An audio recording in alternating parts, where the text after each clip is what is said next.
You'll need a sketchbook or a piece of paper, pencil, eraser, and a pencil sharpener. I'll draw each crystal step by step.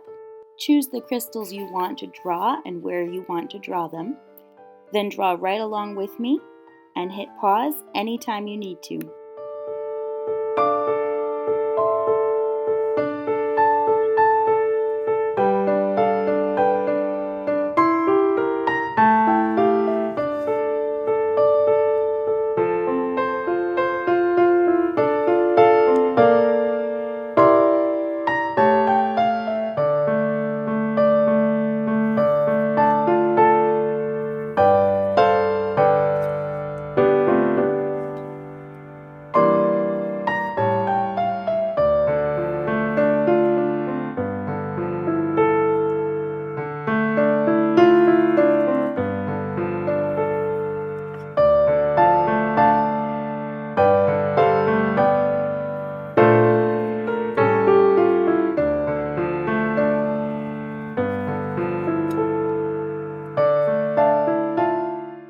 Just remember that you can choose to draw freehand, or you can choose to use a ruler or a straight edge.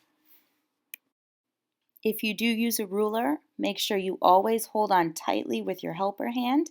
Make sure your pencil touches the ruler to get a very straight line.